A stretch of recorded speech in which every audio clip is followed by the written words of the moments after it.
Hello everyone, a very warm and pleasant good morning to all our viewers. और मैं स्वागत करता हूं आप सभी का हमारे इस चैनल लर्निंग पर। और मैं आशा करता हूं कि आप सभी घर पर स्वस्थ होंगे और मस्त होंगे। सो व्यूअर्स, अगर आपको हमारा कंटेंट पसंद आता है तो आप ज़्यादा से ज़्यादा हमारे इस कंटेंट को लाइक और शेयर करें और हमारे इस पेज को सब्सक्राइब करना ना भूलें। आप हमसे हमारे टेलीग्राम चैनल पर भी कनेक्ट हो सकते हैं, जिसका लिंक हमारे डिस्क्रिप्शन बॉक्स में दिया हुआ है। वहाँ पर भी हम आप लोगों को डेली बेसिस पर हिंदी और इंग्लिश की वॉकअप्स प्रोवाइड करवाते हैं, जिससे आपके जितने भी ग्रामेटिकल कंसेप्ट हैं जैसे नाउन्स, प्रोनाउंस, एडजेक्टिव्स, एडवर्ब्स, वो सभी आपके क्लियर हो सकें और आपके जितने भी कॉम्पिटिटिव पर्पसेस हैं जैसे bank, SSC, UPSC, state PCSC, वो सभी आपके साकार हो सकें। सो विजिट करना ना भूलें आप हमारे टेलीग्राम चैनल को। तो चलिए स्टार्ट करते हैं आज का हमारा ये एडिटोरियल। देखिए, यहाँ लिखा हुआ है third and final round. That means ये बात करना चाह रहे हैं तीसरा और किसी अंतिम चरण की ये बात करना चाह रहे हैं। तो राउंड हो जाएगा हमारा यहाँ पे नाउन हो जाएगा, और फाइनल और थर्ड हो जाएगा हमारा एडजेक्टिव। तो चलिए स्टार्ट करते हैं हम लोग। अब देखिए, इसके अगर कॉन्टेक्स्ट की हम लोग बात करें तो ये बात करना चाह रहे हैं कि जैसा कि हम लोगों को पता है कि दिल्ली क्या है, एक यूनियन टेरिटरी है, जहाँ पे क्या है, कुछ ऐसी सर्विसेज हैं जो सेंट्रल गवर्नमेंट के अंडर में आती हैं, और कुछ सर्विसेज ऐसी हैं जो दिल्ली गवर्नमेंट, जो कि आम आदमी पार्टी की जो गवर्नमेंट है, केजरीवाल गवर्नमेंट, उनके अंडर में आती है। लेकिन वहाँ क्या है, हमेशा से इस चीज़ पर डिस्प्यूट बना रहता है, और वो दोनों गवर्नमेंट्स क्या करती रहती हैं, एक दूसरे को ब्लेम करती रहती हैं। कोई भी वहाँ पे दिक्कत होती है तो उसमें कभी union government Kejriwal Kejriwal government को ब्लेम करने लग जाती है, और कभी कभी केजरीवाल गवर्नमेंट जो है वो यूनियन गवर्नमेंट को क्या ब्लेम करने लग जाती है। लेकिन क्या है, इसी के लिए अभी एक कॉन्स्टिट्यूशनल बेंच एक जो है वो 5 जजेस की वो बिठाई गई है, ताकि क्या हो, प्रॉपर एक डिसीजन हो जाए। 2018 में भी ऐसा हुआ था, लेकिन 2018 में एक प्रॉपर जजमेंट नहीं आ पाया था। तो उसी के रिगार्डिंग क्या है, अब एक और वापस दोबारा से एक कॉन्स्टिट्यूशनल बेंच जो है, जो हमारी संवैधानिक बेंच जो है वो बिठाई गई है 5 जजेस की। और फिर से क्या लेना चाह रहे हैं, आप वो डिसीजन लेना चाह रहे हैं, और क्या है, दोनों की जो सर्विसेज है उनको अब वो मतलब बांट, अब रेगुलरली रूप से क्या करना चाह रहे हैं, रेगुलर रूप से वो बांटना चाह रहे हैं। चलिए स्टार्ट करते हैं हम लोग। Proposed constitution bench hearing should end the wrangling over NCT's status। देखिए, प्रपोज का मतलब जो प्रस्तावित है, कौन सी, जो हमारी संवैधानिक बेंच है, बेंच नाउन हो जाएगा, कॉन्स्टिट्यूशन हमारा एडजेक्टिव हो जाएगा। जो प्रस्तावित है संवैधानिक बेंच, उसकी और जो हियरिंग है, हियरिंग का मतलब जैसे हम लोग जाते हैं बार बार हियरिंग्स पे जाते हैं, सुनवाई जो होती है उसकी ये बात करना चाह रहे हैं कि जो प्रस्तावित जो है कॉन्स्टिट्यूशन बेंच, संवैधानिक बेंच की जो सुनवाई है, वो क्या करना चाहिए, उसको एंड करना चाहिए, खत्म करना चाहिए। किसकी, जो रैंगलिंग हो रही है, जो बार बार तकरार हो रही है, किसके ऊपर, एनसीटी का स्टेटस किसके अंडर में बना रहेगा। एनसीटी क्या है, हमारा नेशनल कैपिटल टेरिटरी। तो वो नेशनल कैपिटल टेरिटरी का जो स्टेटस है वो किसके अंडर में रहेगा, या तो वो यूनियन गवर्नमेंट के अंडर में रहेगा, या फिर वो दिल्ली गवर्नमेंट के अंडर में रहेगा। तो इस पे जो तकरार है वो क्या है, अब उसको खत्म करना चाहिए। किसको, जो कॉन्स्टिट्यूशनल बेंच बनाई गई है उसको क्या है, ये तकरार को अब खत्म करना चाहिए। The complexities of the law governing the national capital territory. देखिए, कॉम्प्लेक्सिटीज का मतलब जो परेशानियां जो फेस कर रहे हैं, कौन, लॉ गवर्निंग, जो क्या है, जो नियम कानून हम बनाए हुए हैं वहां पे पहले, तो वो क्या कर रहे हैं, काफी ज्यादा जो नियम कानून है उसमें क्या है, काफी परेशानियां आ रही हैं गवर्न करने में। गवर्न का मतलब चलाने में, किसको, नेशनल कैपिटल टेरिटरी को, वो भी किसकी, दिल्ली की नेशनल कैपिटल टेरिटरी को चलाने में क्या है, बहुत सारी दिक्कतों का सामना हमें करना पड़ रहा है। Will once again be under elaborate judicial focus. और ये क्या है, फिर से ये जो परेशानियां हैं वो एक बार फिर से क्या है, जुडिशियल फोकस के अंदर में आ गई है, या फिर बोल सकते हैं जो न्यायिक प्रक्रिया है उसके अंडर में आ गई है। अब न्यायिक प्रक्रिया डिसाइड करेगी कि जो एनसीटी का स्टेटस है वो किस फेवर में बना रहेगा। तो जुडिशियल फोकस का मतलब यहाँ पे न्यायिक प्रक्रिया की बात करना चाह रहे हैं। इलेबरेट का मतलब विस्तृत रूप से अब किसके अंडर में आ गई है, ये न्यायिक प्रक्रिया के अंडर में आ गई है। तो फोकस नाउन हो जाएगा, जुडिशियल हमारा एडजेक्टिव हो जाएगा। In what will be the third round of litigation in the dispute between the union government and the government of the NCT of Delhi। देखिए, अब क्या है, जो थर्ड राउंड है ये किसका, लिटिगेशन। लिटिगेशन का मतलब मुकदमेबाजी, जहां पे क्या है, दिल्ली गवर्नमेंट जो है वो मुकदमेबाजी कर रही है किसके अगेंस्ट, यूनियन गवर्नमेंट के अगेंस्ट। और यूनियन गवर्नमेंट क्या कर रही है, किसके अगेंस्ट मुकदमेबाजी कर रही है, दिल्ली गवर्नमेंट के अगेंस्ट। तो अब ये थर्ड राउंड है जहां पे क्या है, जो डिस्प्यूट है, जो ये विवाद है, किस किसके बीच में, यूनियन गवर्नमेंट और the government of the NCT of Delhi. जो दिल्ली की जो गवर्नमेंट है उनके अंडर में क्या है ये, उनके उनके बीच में क्या है, ये थर्ड राउंड है, और इनके बीच में लगातार जो विवाद है वो क्या है, बार बार बढ़ता जा रहा है। A constitution bench will embark on interpreting a couple of phrases in article 239 AA। देखिए, एक कॉन्स्टिट्यूशन की जो बेंच है, संविधान की जो बेंच है, will embark on का मतलब वो शुरुआत करेंगे वापस से, किसकी, interpreting a couple of phrases। कुछ क्या है, phrases बताएंगे बार बार, वो phrases का मतलब कुछ पॉइंट्स बताएंगे, किसके, आर्टिकल 239 AA। और इसके ऊपर क्या की जाएगी, अब सुनवाई की जाएगी कि ये जो स्टेटस है, एनसीटी का स्टेटस जो है वो किसके अंडर में बना रहना चाहिए, या तो दिल्ली गवर्नमेंट के अंडर में, या फिर क्या है, यूनियन गवर्नमेंट के अंडर में। तो इसके ऊपर क्या की जाएगी, अब जल्द ही वो सुनवाई सुनवाई की शुरुआत वो करने वाले हैं। विच कन्फर्स आर्टिकल 239 ये क्या करता है, कन्फर करता है, ग्रांट करता है, प्रोवाइड करवाता है a unique status for Delhi. That means क्या है, सभी स्टेट्स के लिए क्या है, एक अलग स्टेटस है, लेकिन दिल्ली का जो स्टेटस है वो क्या है, काफी स्टेट से सबसे अलग है, बिल्कुल यूनिक है। यूनिक का मतलब बिल्कुल अलग होना। तो जो दिल्ली को एक अलग स्टेटस जो है वो इस दिया गया है, किस आर्टिकल के तहत, आर्टिकल 239 ए के तहत क्या दिया गया है, दिल्ली को एक बिल्कुल अलग स्टेटस जो है वो दिया गया है। It would indeed seem unnecessary for another constitution bench after 5 judges। लेकिन क्या है ये, दरअसल indeed का मतलब क्या है, दरअसल, seem unnecessary, unnecessary का मतलब क्या है, अनावश्यक। तो ये क्या है, हमें अनावश्यक प्रतीत होता है फॉर अनदर कॉन्स्टिट्यूशन बेंच, जो एक और क्या है, दोबारा से कॉन्स्टिट्यूशन बेंच बनाई गई है, आफ्टर 5 जजेस had rendered an authoritative pronouncement in 2018। देखिए इससे पहले भी क्या हुआ था, एक 5 जजेस की जो बेंच है उन्होंने क्या किया था, आधिकारिक रूप से एक घोषणा की थी, कब, 2018 में, इसी आर्टिकल के रिगार्डिंग क्या की थी, उन्होंने अपना जजमेंट दिया था, कब, 2018 में। और फिर से क्या है, अब ये हमारे लिए, हमें ऐसा लगता है कि ये चीजें अनावश्यक है। क्यों? क्योंकि पहले भी इस पर डिसीजन दिया जा चुका है लेकिन कोई भी उसका इंप्लीमेंटेशन नहीं हुआ। तो उसी वापस क्या करना चाह रहे हैं, दोबारा से एक कॉन्स्टिट्यूशन बेंच बैठेगी और फिर से क्या करेगी, दोबारा से वो इन सब चीजों को क्या करेगी, स्टडी करेगी। और यही चीजें क्या है, 2018 में भी हो चुकी हैं लेकिन इसका कोई भी जो रिजल्ट है वो नहीं निकला है। तो इसलिए क्या बोलना चाह रहे हैं, ये अब हमें क्या लगता है, अनावश्यक प्रतीत होता है, ये अननेसेसरी प्रतीत होता है कि क्या है, फिर से एक कॉन्स्टिट्यूशन बेंच बैठेगी और 2018 में जो जजमेंट लिया था उसको फिर से क्या करेगी, स्टडी करने की कोशिश करेगी on various questions that arose from article 239 AA। और देखिए 2018 में भी इन्होंने जजमेंट जो दिया था उसमें भी क्या है, बहुत सारे क्वेश्चंस जो हैं वो उठकर आए थे, किससे, आर्टिकल 239 AA से। इससे क्या है, बहुत सारे क्वेश्चंस उस टाइम पे भी उठ के आए थे लेकिन उसका जवाब किसी के पास नहीं था, या फिर बोल सकते हैं उनको प्रॉपर तरीके से इंप्लीमेंट नहीं किया गया था। और अभी भी क्या हो रहा है, वापस दोबारा से वापस उसी तरह की एक कॉन्स्टिट्यूशन बेंच बिठाई जा रही है और फिर से क्या करेंगे, वो आर्टिकल 239 AA को क्या करेंगे, स्टडी करेंगे और इसके ऊपर क्या करेंगे, कुछ फ्रेजेस, कुछ स्टेप्स जो हैं वो बताएंगे। However, फिर भी the chief justice of India जो है हमारे, justice N V. Raman, has made it clear, उन्होंने स्पष्ट कर दिया है, that the reference to a 5 member bench will be strictly limited.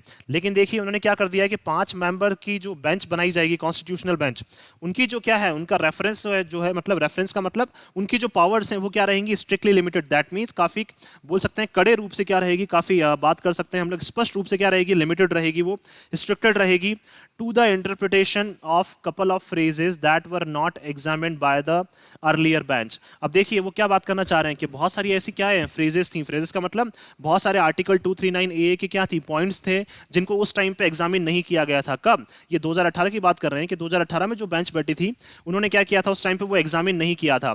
तो अब वो क्या करेंगे, कुछ फ्रेजेस जिनको एग्जामिन नहीं किया गया था उन फ्रेजेस को क्या किया जाएगा, अब लिमिटेड रूप से क्या किया जाएगा, एग्जामिन किया जाएगा। किसके द्वारा, जो 5 मेंबर की है जो अभी कमेटी बैठेगी, ये जो बेंच बैठेगी, अब ये क्या करेगी, बहुत सारी ऐसी फ्रेजेस थी, बहुत सारे ऐसे पॉइंट्स थे जिनको उस टाइम पे एग्जामिन, उस टाइम पे उनको बताया नहीं गया था। अब वो क्या करेंगे, जो उस टाइम पे पॉइंट्स नहीं बताए गए थे अब उनको एग्जामिन इस बार किया जाएगा, लेकिन वो भी क्या, बिल्कुल लिमिटेड रूप से। ऐसा नहीं कि काफी उस टाइम के जो पॉइंट्स हैं उनको भी क्या किया जा रहा है, खंगाला जा रहा है, और अभी के पॉइंट्स को भी क्या किया जा रहा है, अलग अलग रूप से बताया जा रहा है। अब ऐसा बिल्कुल भी नहीं होगा।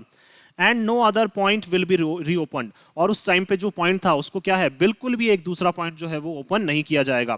ओनली वही पॉइंट्स ओपन किए जाएंगे जो 2018 वाली बेंच ने डिस्कस नहीं किए थे, जो उस टाइम पे एग्जामिन नहीं हुए थे, वही पॉइंट्स ओपन किए जाएंगे। इसके अलावा और कोई भी पॉइंट ओपन नहीं किया जाएगा।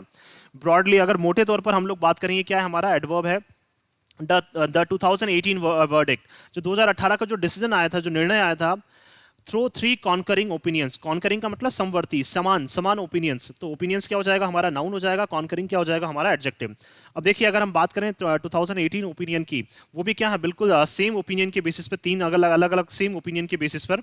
देखिए कैसे, हैड रूल्ड, उसने बताया था that Delhi was indeed a union territory, कि दिल्ली क्या है, दरअसल एक क्या है, एक यूनियन टेरिटरी है, लेकिन द लेफ्टिनेंट गवर्नर, जो लेफ्टिनेंट गवर्नर एलजी जो हैं, as the administrator appointed by the president, लेकिन जो क्या है वहां के लेफ्टिनेंट गवर्नर हैं, जो कि क्या है, एक बिल्कुल एक प्रशासक की तरह काम करते हैं। एडमिनिस्ट्रेटर का मतलब व्यवस्थापक बोल सकते हैं या प्रशासक बोल सकते हैं, जिसको कौन अपॉइंट करता है, प्रेसिडेंट के द्वारा उनको अपॉइंट किया जाता है। Should act as per the aid and advice of the council of ministers. देखिए उन्होंने क्या बताया था कि दिल्ली क्या है, एक यूनियन टेरिटरी है। यूनियन टेरिटरी का मतलब बात करना चाह रहे हैं ये कि किसके अंडर में आती है ये, एक यूनियन गवर्नमेंट के अंडर में आती है। तो एक्चुअल में ऐसी टेरिटरी जो यूनियन गवर्नमेंट के अंडर में आती है, लेकिन जो वहाँ के एलजी हैं, लेफ्टिनेंट गवर्नर हैं, उनको कौन अपॉइंट करता है, प्रेसिडेंट के द्वारा।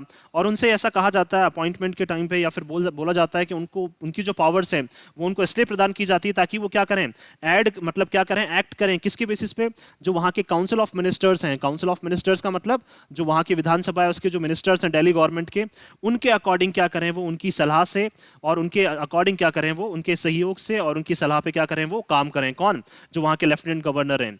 इन areas in which legislative power was conferred on Delhi's legislative assembly, और वो भी उन एरियाज में जहाँ पे क्या है, लेजिस्लेटिव का मतलब जो लेजिस्लेचर्स जो होते हैं, हमारे लेजिस्लेटर्स विधायक जो होते हैं, उनकी जो पावर होती है उसको क्या बोलते हैं, लेजिस्लेटिव, विधायी का पावर, विधायी का शक्ति जिसको बोल सकते हैं, was conferred on Delhi's legislative assembly, जो कहाँ पे है, दिल्ली की जो विधानसभा में जो उनको पावर्स दी गई है, उनके बेसिस पर क्या करना चाहिए, जो लेफ्टिनेंट गवर्नर है उनको क्या काम करना चाहिए। दैट मीन्स ये बात करना चाह रहे हैं कि दिल्ली जो है वो आता तो एक क्या है, यूनियन टेरिटरी, आता तो यूनियन गवर्नमेंट के अंडर में है, लेकिन जो वहाँ के लेफ्टिनेंट गवर्नर है उनको किसकी बात माननी पड़ेगी, वहाँ पे उनको दिल्ली गवर्नमेंट के जो मिनिस्टर्स हैं उनकी क्या करनी पड़ेगी, उनको बात माननी पड़ेगी, जो विधायक है उनकी बात उनको माननी पड़ेगी, या फिर बोल सकते हैं उनके सहयोग से क्या है, उनको चलना पड़ेगा। तो ये किसने बताया था, ये 2018 का जो वर्डिक्ट है उसके थ्रू क्या आया था, ये अलग अलग एक डिफरेंट ओपिनियंस थे, लेकिन क्या है, वर्डिक्ट जो था वो समान है, जैसा कि अभी दिया जा रहा है अब करंट टाइम पे। अंडर आर्टिकल 239 ए है, जो आर्टिकल 239 ए है, except for police public order and land. देखिए अगर आर्टिकल 239 ए को हम लोग अगर डिस्कस करें तो पुलिस को अगर हम लोग छोड़ दें, किसको, और पब्लिक ऑर्डर का मतलब लोगों के लिए जो पॉलिसीज बनाई जाती हैं उसको अगर हम छोड़ दें, और लैंड से रिलेटेड और जमीन से रिलेटेड अगर हम लोग ऑर्डर्स छोड़ दें, the Delhi assembly can make law on all other matters in the state and concurrent list. देखिए जो दिल्ली की असेंबली है, दिल्ली की जो क्या है विधानसभा है, वो क्या कर सकती है, नियम कानून बना सकती है। इसके अलावा सभी मैटर्स पे वो क्या कर सकती है, अपने नियम कानून बना सकती है। दैट मीन्स ये बात करना चाह रहे हैं यहाँ पे कि जो दिल्ली की पुलिस है वो किसके अंडर में आती है, यूनियन गवर्नमेंट के, और पब्लिक से रिलेटेड पॉलिसीज भी यूनियन गवर्नमेंट बनाएगी, और लैंड से रिलेटेड पॉलिसीज भी क्या है, यूनियन गवर्नमेंट बनाएगी। बाकी इसके अलावा जितनी भी जो रूल्स रेगुलेशंस हैं या नियम कानून हैं वो कौन बनाएगा, वो दिल्ली की असेंबली, दिल्ली की विधानसभा बना सकती है, या फिर हम बोल सकते हैं जो विधायक हैं वो क्या कर सकते हैं, वो ये नियम कानून बना सकते हैं। कहाँ पे, उस स्टेट में। एंड द कॉन्करेंट लिस्ट का मतलब क्या है, ऐसी लिस्ट जिसमें क्या है, बहुत सारी सर्विसेज हैं, उन सभी सर्विसेज के ऊपर क्या कर सकते हैं, ये नियम कानून बना सकते हैं। तो लिस्ट नाउन हो जाएगा, कॉन्करेंट हमारा एडजेक्टिव। तो कॉन्करेंट का मतलब समवर्ती, या फिर बोल सकते हैं हम लोग सहमति से जो लिस्ट बनाई जाती है उसकी ये बात करना चाह रहे हैं यहाँ पे। इन सो फार का मतलब क्या है, अभी तक, ये तीनों में स्पेस है यहाँ पे, अभी तक। As such matter is applicable to union territories, और वो भी कौन से ऐसे लिस्ट की बात करना चाह रहे हैं जहां तक क्या है, इस तरह के जो मैटर्स हैं वो क्या है, एप्लीकेबल हो जाते हैं किसमें, यूनियन टेरिटरीज में। दैट मीन्स ये बात करना चाह रहे हैं कि यूटी में जो जो सर्विसेज आपके अंडर में आती है उनके ऊपर आप क्या कर सकते हैं, नियम कानून बना सकते हैं। किस किस को छोड़ के, पुलिस को छोड़ दें, और पब्लिक से रिलेटेड जो पॉलिसीज हैं उनको छोड़ दें, और लैंड से रिलेटेड। इनके अलावा क्या कर सकती है दिल्ली गवर्नमेंट जो है वो क्या कर सकती है, नियम कानून अपने लेवल पर बना सकती है। The mandate of the hearing is to declare. अब देखिए मैंडेट जो क्या है, जो अध्यादेश आएगा, जो जनादेश आएगा, किसका, हियरिंग का, इस सुनवाई का, वो किस लिए आ रहा है, ताकि वो डिक्लेयर कर सकें, क्या कर सकें, ओपनली बता सकें। टू डिक्लेयर, 2 + V1 आगे infinitive. What this phrase means, कि क्या ये फ्रेज कहना चाहती है, क्या ये जो पॉइंट हैं जो बचे हुए थे वो कहना चाहते हैं। And whether it is one more limitation on Delhi's legislative, और क्या ये एक बार फिर से ये पाबंदी लगा दी जाएगी वापस किसके ऊपर, जो दिल्ली गवर्नमेंट की क्या है, लेजिस्लेटिव का मतलब विधायिका के ऊपर से क्या है, फिर से क्या कर दी जाएगी, उनके ऊपर से एक बार फिर से पाबंदी लगा दी जाएगी, और फिर से पावर को क्या कर दिया जाएगा, डिस्ट्रीब्यूट कर दिया जाएगा यूनियन गवर्नमेंट में और दिल्ली गवर्नमेंट में। एंड बाय एक्सटेंशन, और अगर हम लोग बात करें और मोटे तौर पर इसको और ज़्यादा हम लोग अगर बढ़ाएं अगर इसको, तो क्या हो जाएगा, किसके ऊपर रेस्ट्रिक्शंस लगाई गई है, एग्जीक्यूटिव पावर्स के ऊपर, कार्यपालिका की जो शक्तियां होती हैं उसके ऊपर भी क्या लगा दी गई है, रेस्ट्रिक्शंस लगा दी गई हैं।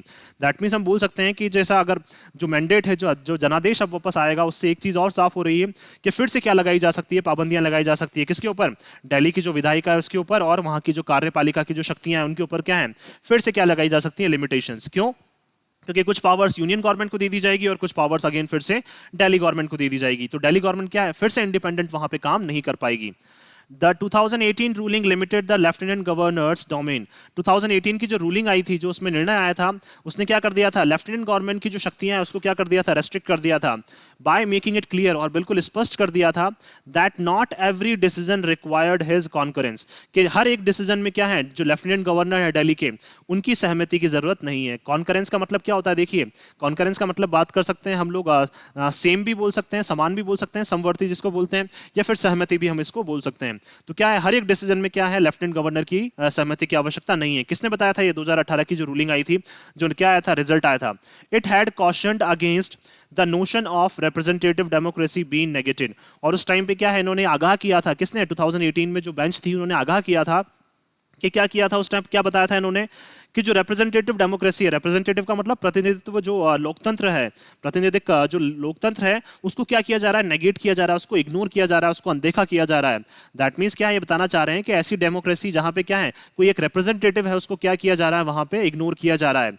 If legitimate decisions of the Council of Ministers were blocked merely because the Lieutenant Governor had different view। क्यों, क्योंकि क्या है, जो legitimate का मतलब जो valid जो decisions हैं, decisions noun हो जाएगा हमारा, legitimate adjective हो जाएगा। तो ये बात करना चाह रहे हैं, उसी तरह से डेमोक्रेसी एडजेक्टिव हो जाएगा, नाउन हो जाएगा, और रिप्रेजेंटेटिव हो जाएगा हमारा एडजेक्टिव। तो यहाँ पे बात करना चाह रहे हैं, और वो भी किस वजह से, क्यों इन्होंने ऐसा बोला था कि क्या है, जो प्रतिनिधिक जो क्या है लोकतंत्र है, उसको क्या किया जा रहा है, वहां पे नेगेट किया जा रहा है, उसको इग्नोर किया जा रहा है। क्यों ऐसा कहा था, क्योंकि क्या है, जो लेजिटिमेट डिसीजंस हैं, जो क्या है वैलिड डिसीजंस है, जो वैध डिसीजंस है, मतलब सही जो डिसीजंस हैं, किसके, काउंसिल ऑफ मिनिस्टर्स के, जो मिनिस्टर्स जो सही डिसीजन ले रहे हैं, उनको ब्लॉक किया गया था मियरली, किस लिए, वो भी इसलिए ताकि क्या है, लेफ्टिनेंट गवर्नर का क्या है व्यू उनसे क्या है, थोड़ा सा डिफरेंट था। तो लेफ्टिनेंट गवर्नर का क्या है व्यू डिफरेंट था, इसलिए क्या कर दिया गया था, जो मिनिस्टर्स के जो डिसीजन थे, मिनिस्टर्स ने जो डिसीजन लिए थे, उनको क्या कर दिया जाता था, ब्लॉक कर दिया जाता था। तो दैट मींस क्या है, जैसा लेफ्टिनेंट गवर्नर चाहते थे वैसा क्या कर दिया जाता था, मान लिया जाता था, और मिनिस्टर्स के जो डिसीजन है उनको क्या कर दिया जाता था, ब्लॉक कर दिया जाता था। तो मियरली क्या है, हमारा यहाँ पे एडवर्ब है, the lieutenant governor's power to refer any matter. अब लेफ्टिनेंट गवर्नर की जो पावर है, लेफ्टिनेंट गवर्नर की जो क्या है शक्तियां हैं, वो किसी भी मैटर क्या रेफर करने की, या फिर बात कर सकते हैं उठाने की, ऑन विच ही डिसएग्रीड, और ऐसे मैटर्स पे जिन पे क्या है उन्होंने असहमति जताई है अपनी, विद द इलेक्टेड रेजिम, किसके साथ, जो वहां पे चुनी गई सरकार है। डिड नॉट मीन, उसका मतलब ये नहीं है he could raise a dispute, कि क्या कर सकते हैं वो हमेशा एक डिस्प्यूट को रेज कर सकते हैं, हमेशा क्या है एक विवाद को बढ़ा सकते हैं, on every matter. That means क्या है, उनके पास इतनी शक्तियां नहीं है कि हर बार क्या करते हैं वो एक कोई ना कोई विवाद को बढ़ा दें। वो भी जस्ट इसलिए क्यों, क्योंकि वो क्या है उस विवाद पे उनसे क्या जता रहे हैं, असहमति जता रहे हैं, किसके साथ, जो वहां पे चुनी गई सरकार है उसके साथ क्या है असहमति जता रहे हैं। तो आप क्या करते हैं, जो बाकी जो लोगों ने डिसीजन किया, जो डिसाइड किया है, या फिर जो क्या है मिनिस्टर्स ने डिसीजन लिया है, उसको क्या कर दें आप, नेग्लेक्ट कर दें, जस्ट बिकॉज, क्यों, क्योंकि आपके लेफ्टिनेंट गवर्नमेंट क्या, लेफ्टिनेंट गवर्नर जो है वो क्या कर रहे हैं, उससे सहमति नहीं जता रहे हैं। तो इसका मतलब क्या है, लेफ्टिनेंट गवर्नर जो है वो क्या कर रहे हैं, अपनी पावर्स का मिसयूज करने में लगे हुए हैं। It has perhaps because of the underlying message that an unelected administrator should not undermine an elected administration। और शायद ये भी इसलिए हो रहा है कि क्या है, underlying message, underline का मतलब क्या मतलब है, अंतर्निहित जो पहले से वहां पे संदेश है या मैसेज है, कि क्या है एक unelected administrator, unelected का मतलब जो चुना गया नहीं है, जो व्यवस्थापक है वहां का, या फिर बात कर सकते हैं जो प्रशासक है वहां का, should not undermine, उसको क्या है कमजोर नहीं करना चाहिए, किसको, एक इलेक्टेड एडमिनिस्ट्रेशन को, जो चुनी गई वहां पे सरकार है या चुना गया जो प्रशासन है, उसको क्या है, उसको क्या करना चाहिए, उसको कमजोर नहीं करना चाहिए। That the center badly wanted a fresh reference to another constitution bench। और इसीलिए क्या है, जो सेंटर है, जो यूनियन गवर्नमेंट है, वो क्या है काफी ज्यादा चाहते हैं वो किसको, एक नई कॉन्स्टिट्यूशन बेंच को क्या है वो फिर से क्या करना चाह रहे हैं, वापस दोबारा से कॉन्स्टिट्यूट करना चाह रहे हैं, बनाना चाह रहे हैं, ताकि क्या है फिर से इन सब चीजों पर डिसीजन लिया जा सके। दैट मीन्स देखिए, अगर हम लोग बात करें अब तक जो हम लोगों ने यहाँ पे देखा, तो ये बात करना चाह रहे हैं कि लेफ्टिनेंट जो गवर्नर है वहां के, वो क्या कर रहे हैं, अपने अकॉर्डिंग काम करते हैं, और वो क्या करते हैं, जो मिनिस्टर्स हैं, जैसे दिल्ली गवर्नमेंट के जो मिनिस्टर्स हैं, उन्होंने क्या किया, अगर कोई डिसीजन लिया है तो उसके ऊपर क्या है वो असहमति नहीं जताते हैं, और फिर से क्या करते हैं, वो बार बार इश्यूज को क्या करते रहते हैं, रेस करते रहते हैं। और ये इसी वजह से हो रहा है यहाँ पे, और यही लिखा हुआ है यहाँ पे कि शायद इसीलिए हो रहा है कि क्या है, एक अनइलेक्टेड एडमिनिस्ट्रेटर, वो क्या है, लेफ्टिनेंट गवर्नमेंट क्या है, एक तरह से बात कर सकते हैं हम लोग, दिल्ली गवर्नमेंट ने तो इनको इलेक्ट नहीं किया है, इनको यूनियन गवर्नमेंट ने क्या किया, इलेक्ट किया है। तो हम बोल सकते हैं कि ये क्या है, दिल्ली गवर्नमेंट के लिए तो क्या है अनइलेक्टेड है, तो इनको इस तरह के काम नहीं करने चाहिए कि ये क्या करने में लग जाएं। जो वहां पे इलेक्टेड एडमिनिस्ट्रेशन है, दैट मींस जो दिल्ली गवर्नमेंट वहां पे उनको क्या है, कमजोर करने में लगे हुए हैं, उनके डिसीजंस को कमजोर करने में लगे हुए हैं। क्यों? क्योंकि ऐसा कौन चाहता है? ऐसा ही सेंटर चाहता है। और सेंटर इसीलिए क्या करना चाह रहा है, दोबारा से एक कॉन्स्टिट्यूशन बेंच जो है वो बनाना चाह रहे हैं। वापस दोबारा से क्या करना चाह रहे हैं, एक संवैधानिक बेंच जो है वो बनाना चाह रहे हैं, ताकि डिसीजंस वापस दोबारा से लिए जा सकें। इट इज इंडीड ट्रू, और ये क्या है, दरअसल सच भी है, that a split verdict by two जज bench on the question whether services fell under the union government's domain or the NCT government has flagged the absence of a determination। देखिए, और क्या है वाकई में, दरअसल में ये सच है कि स्प्लिट का मतलब क्या है, दो तरफा। आपने इस तरफ भी जजमेंट दे दिया, इस तरफ भी जजमेंट दे दिया, तो दो तरफा जो आपका वर्डिक्ट है, वर्डिक्ट नाउन हो जाएगा, स्प्लिट हमारा एडजेक्टिव। बाय अ टू जज बेंच, किसने? एक ऐसी बेंच बनाई गई थी जिसमें कितने थे, दो जज बेंच ने एक डिसीजन दिया था, और वो भी क्या रहा, स्प्लिट रहा। आधा डिसीजन इसकी तरफ, आधा डिसीजन इनकी तरफ। ऑन वेदर, और किसके ऊपर किया था, देखिए ऐसी सर्विसेज के ऊपर क्या है, उन्होंने वर्डिक्ट दिया था। ऐसी सर्विसेज जो किसके, कुछ तो क्या है यूनियन गवर्नमेंट के डोमेन में आ रही हैं, कुछ यूनियन गवर्नमेंट के एरियाज में आ रही हैं, और कुछ क्या है एनसीटी गवर्नमेंट के एरियाज में आ रही हैं। Has flagged the absence of determination, और इसी वजह से क्या है, उन्होंने क्या किए थे, कुछ डिसीजन यूनियन गवर्नमेंट के अंडर में दे दिए थे, कुछ डिसीजन दिल्ली गवर्नमेंट के अंडर में दे दिए थे। किसने? जो दो जज की जो बेंच बैठी थी, उन्होंने क्या किया था, अपना वर्डिक्ट जो है स्प्लिट कर दिया था। स्प्लिट का मतलब आधा आधा कर दिया था।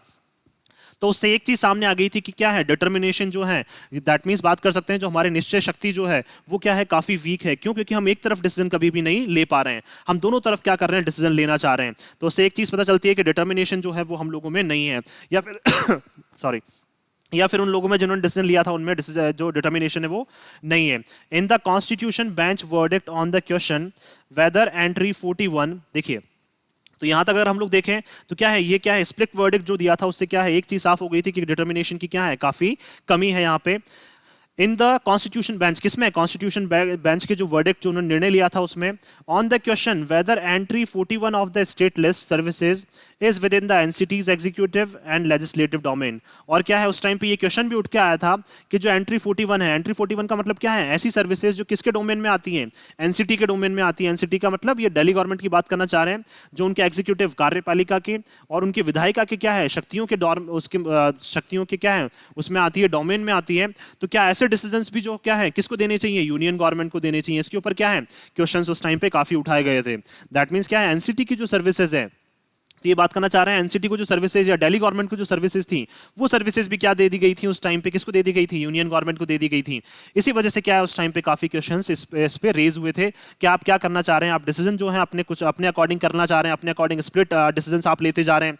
कुछ डिसीजन आप यूनियन गवर्नमेंट के फेवर में दे रहे हैं, कुछ दिल्ली गवर्नमेंट के फेवर में, और बहुत सारी ऐसी सर्विसेज हैं जो दिल्ली गवर्नमेंट के अंडर में आनी चाहिए, आपने वो किसके अंडर में दे दी है, यूनियन गवर्नमेंट के अंडर में। Entry 41 is not one of the excluded areas of legislation by the Delhi Assembly। देखिए एक एंट्री 41 ही एक ऐसी नहीं है जिसको क्या किया गया, एक्सक्लूड किया गया है, हटाया गया है, किससे, लेजिस्लेशन से। लेजिस्लेशन का मतलब विधायिका की जो शक्ति है उससे हटाया गया है, किसके द्वारा, दिल्ली असेंबली के द्वारा, दिल्ली की विधानसभा द्वारा। But it has been argued that there are no services under the Delhi government. और ये लगातार क्या कर रहे हैं, आर्ग्यू कर रहे हैं, वाद विवाद कर रहे हैं कि हमारे अंडर में क्या है, ऐसी कोई भी सर्विसेज नहीं है जो हमें क्या है, दी गई हैं, किसके अंडर में, दिल्ली गवर्नमेंट के अंडर में। दैट मींस क्या है, वहां पे दिल्ली गवर्नमेंट की सरकार है, लेकिन दिल्ली गवर्नमेंट के अंडर में ही क्या है, वहां पे बहुत सारी ऐसी सर्विसेज है जो उनके अंडर में होनी चाहिए, लेकिन वो दे किसको दी गई है, यूनियन गवर्नमेंट को। तो इसीलिए क्या है, बार बार जो जजेस की जो दो जजेस की बेंच है उनके ऊपर क्या किए जाते हैं, बार बार प्रश्न उठाए जाते हैं कि आपने किस बेसिस पे क्या लिया, अपना ये डिसीजन लिया। एंड देयरफॉर फिर भी it was not a matter applicable to the NCT at all. और ये क्या है, एक तरह का ऐसा मैटर है जो ओनली एनसीटी पर ही अप्लाई नहीं होता है।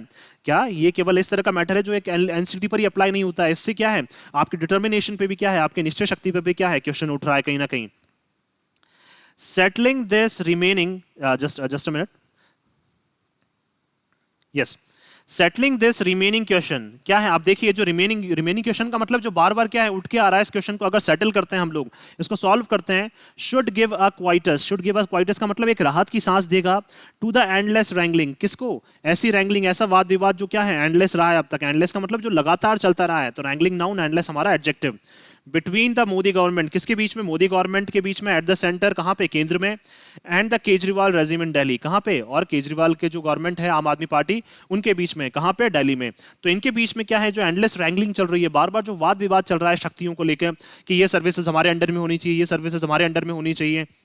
तो ये क्या है, इस विवाद को जल्द से जल्द क्या करना चाहिए, एंड करना चाहिए। और इनको क्या करना चाहिए, जो भी क्वेश्चंस उठ के आ रहे हैं उसके ऊपर क्या है, इनको जल्द से जल्द डिसीजन लेना चाहिए।